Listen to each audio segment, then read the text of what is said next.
Assalamualaikum warahmatullahi wabarakatuh. Alhamdulillah, segala puji hanya milik Allah, Rabb semesta alam, yang telah memberikan kita begitu banyak nikmat. Nikmat sehat, kemudian kenikmatan kita masih sebagai seorang muslim. Alhamdulillah ya anak-anak solih dan solihah. Salawat dan salam senantiasa kita sanjung agungkan untuk manusia terbaik umat Nabi Allah Muhammad Sallallahu Alaihi Wasallam yang senantiasa kita nantikan syafaatnya di yaumul akhir kelak. Semoga kita termasuk hamba-hamba yang akan bersama dengan Nabi Muhammad di dalam syurganya Allah. Amin ya robbal alamin. Baik anak-anak solih dan solihah, untuk membuka pertemuan kita hari ini, kita buka dengan membaca lafaz basmalah. Bismillahirrahmanirrahim. Baik, selanjutnya kita berdoa bersama-sama. Ustazah Eka Yafandu ya. Sikap berdoa. Tangan diangkat, kepala ditundukkan. Doa sebelum belajar. A'udzu billahi minasyaitonir rajim. Bismillahirrahmanirrahim. Alhamdulillahi rabbil alamin. Ar-Rahmanir-Rahim. Maliki yaumiddin. Iyyaka na'budu wa iyyaka nasta'in. Ihdinas siratal mustaqim. Siratal ladzina an'amta 'alaihim ghairil maghdubi 'alaihim waladdallin. Allahumma inni as'aluka rizqan thayyiban wa ilman nafi'an wa amalan mutaqabbalan. Amin. Allahumma aftah lana hikmatak wa anshur alaina rahmataka min khadaini rahmatik ya arhamar rahimin. Ya Allah, sesungguhnya aku mohon kepadamu rizki yang baik, ilmu yang bermanfaat, serta amal yang diterima. Ya Allah, bukakanlah untuk kami hikmah-Mu dan taburkanlah kepada kami rahmat-Mu dari gudang-gudang rahmat-Mu. Wahai Zat yang Maha Kasih. Amin ya Rabbal Alamin. Barakallah anak-anak solih dan solihah yang sudah berdoa bersama-sama Ustazah Eka hari ini. Semoga Allah memberikan kita begitu banyak keberkahan setelah kita melantunkan doa kita. Amin ya Rabbal Alamin. Anak-anak solih dan solihah, bagaimana sholatnya di rumah? Alhamdulillah, hampir semuanya sholat 5 waktu. Barakallah ya. Oh, bagaimana nih pejuang subuh hari ini? Masih tetap semangat? Yang sholat subuh pagi ini teriak takbir Allahu Akbar. Kita selalu berharap kepada Allah Subhanahu wa Ta'ala, lelahnya kita bangun di saat subuh hari akan mendapatkan keridhaan dan pahala surga di sisi Allah. Siapa yang mau masuk surga? Hah? Masya Allah, anak-anak solih dan solihah kelas 1 Al-Hawarizmi pengen masuk surga semua. Kita saling mendoakan ya. Semoga kelak kita bisa dikumpulkan kembali di dalam surganya Allah. Baik anak-anak solih dan solihah, untuk majelis pagi kita hari ini kita akan membahas tentang sholat. Sholat wajib sudah pernah. Nah, kali ini sholat sunnah. Sholat sunnah apa ya? Sholat sunnah ini dilakukan minimal 2 rakaat.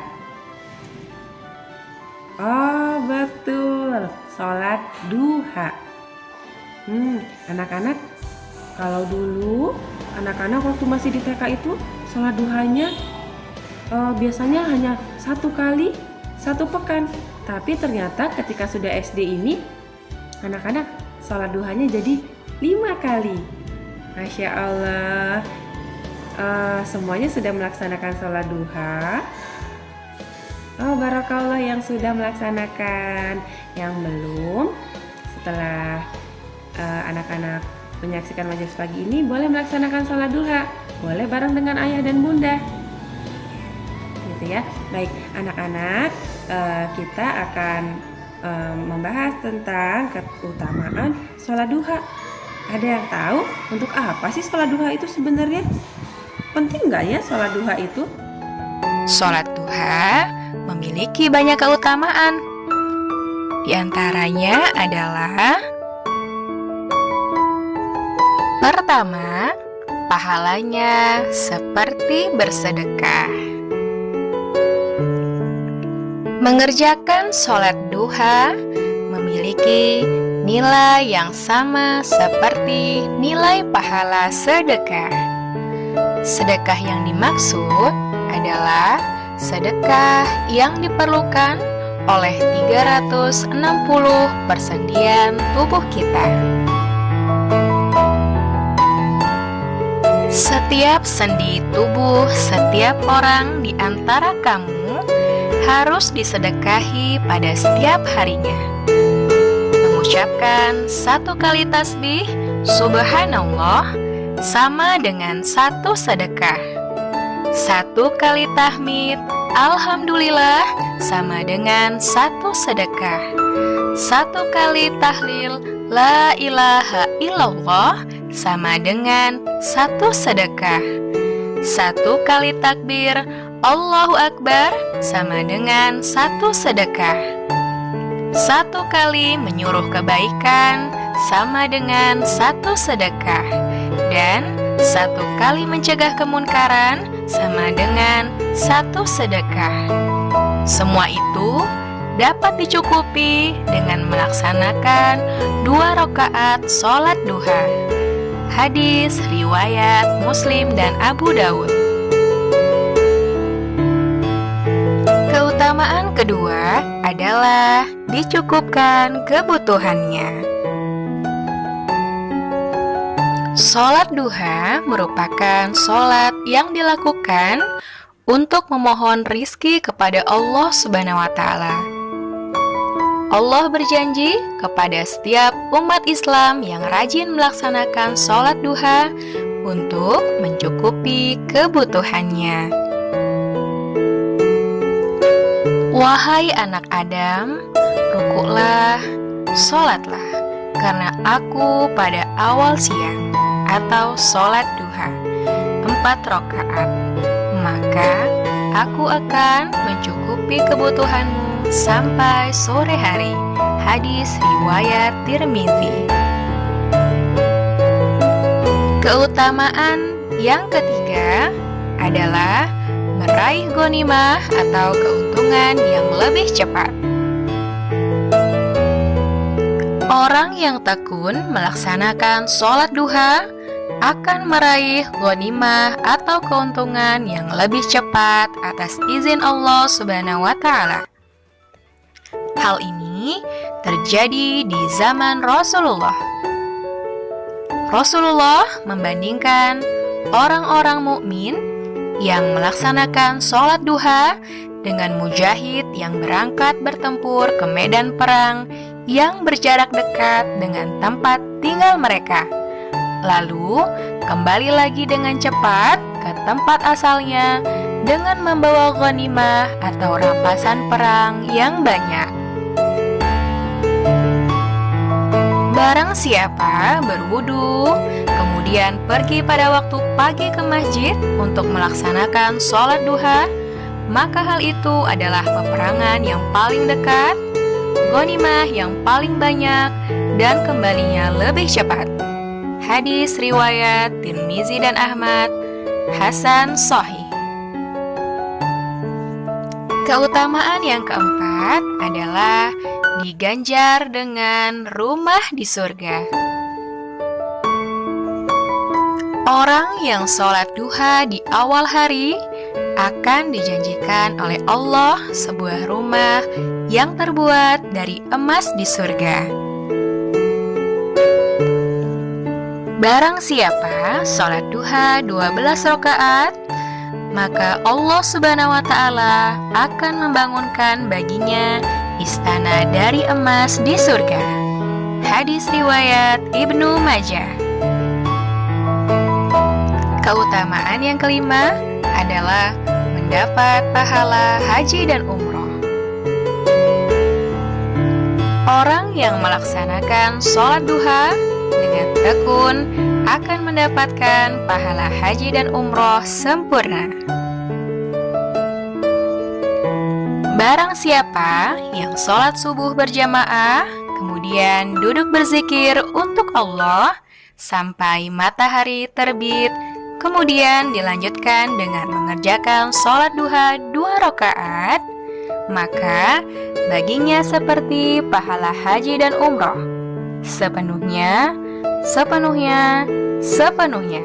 Hadis riwayat Tirmizi. Keutamaan yang keenam yaitu menggugurkan dosa. Sholat duha akan menggugurkan dosa-dosa orang yang rajin melaksanakan sholat duha, meskipun dosanya itu sebanyak buih di lautan. Barang siapa yang menjaga sholat duha, maka dosa-dosanya akan diampuni meskipun sebanyak buih di lautan. Hadis riwayat Ibnu Majah. Keutamaan selanjutnya adalah dibuatkan pintu khusus di surga. Keutamaan lain yang dijanjikan oleh Allah Subhanahu wa Ta'ala bagi orang-orang yang tekun menjalankan sholat duha adalah ia akan dibuatkan pintu khusus di surga kelak, yaitu pintu yang dinamakan pintu duha. Sesungguhnya di surga kelak terdapat pintu yang bernama Ad-Duha, dan pada hari kiamat nanti akan terdengar panggilan, "Di manakah orang-orang yang melanggengkan sholat duha? Ini adalah pintu kalian. Masuklah kalian dengan rahmat Allah Subhanahu wa Ta'ala." Hadis riwayat Tabrani. Masya Allah, luar biasa ya nak ya keutamaan sholat duha. Ya, semoga kita semua dapat menjadi orang-orang yang selalu menjaga sholat duha, tekun melaksanakannya, dan bersemangat dalam mengerjakannya. Baik anak-anak hebat, selamat beraktivitas untuk hari ini. Selalu semangat.